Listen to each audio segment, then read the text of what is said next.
बिस्मिल्लाहिर्रहमानिर्रहीम। अस्सलाम वालेकुम व्यूवर्स, हर्बलिस्ट मोहम्मद फ़याज़ आपकी खिदमत में हाजिर है। आज की मेरी वीडियो उन हज़रात के लिए है, चाहे वो मेल हैं या फीमेल हैं, उनके चेहरे पे छाइयाँ बन गई हैं, ब्लैक धब्बे हैं, दाग हैं, बदनुमा दाग हैं। तो उन हज़रात के लिए बेहतरीन वीडियो है।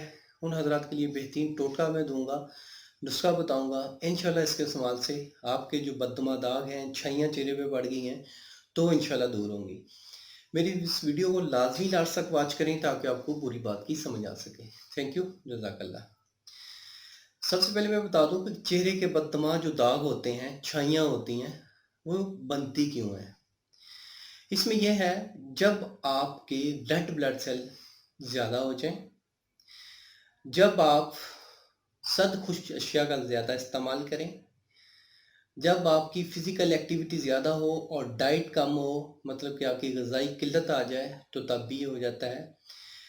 तो सबसे पहले अपनी डाइट को अच्छा करें, ग़िज़ा अच्छी करें, पानी का इस्तेमाल ज़्यादा करें और जो खून को गाढ़ा करने वाली अशिया हैं, उनका इस्तेमाल कम कर दें। खून को गाढ़ा कौन सी अशिया करती हैं? मतलब कि जो मीट है, किसी भी किस्म का, चाहे मटन है, बीफ है या चाहे चिकन है, ये खून को गाढ़ा करते हैं।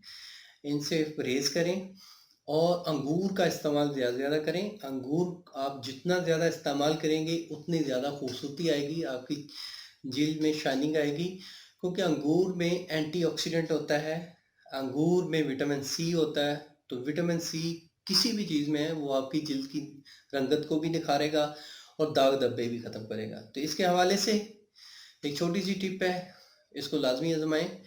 आपने करना क्या है, आपने 5 लौंग लेने हैं और 1 इंच दालचीनी का टुकड़ा, जो लकड़ी टाइप दालचीनी होती है, उसका एक टुकड़ा और 5 लौंग, ये दोनों मिला के आपने पानी में डालना है। उस पानी को बॉईल करना है, 1 कप पानी हो, उसको बॉईल करना है। तो उसमें 1 चम्मच शहद डालना है। वो वाला कावा आप अगर सिर्फ 21 रोज़ इस्तेमाल कर लें, तो चेहरे की जो छाइयाँ हैं, इंशाल्लाह अल्लाह के फजल से 21 रोज़ में ख़त्म हो जाएंगी इंशाल्लाह।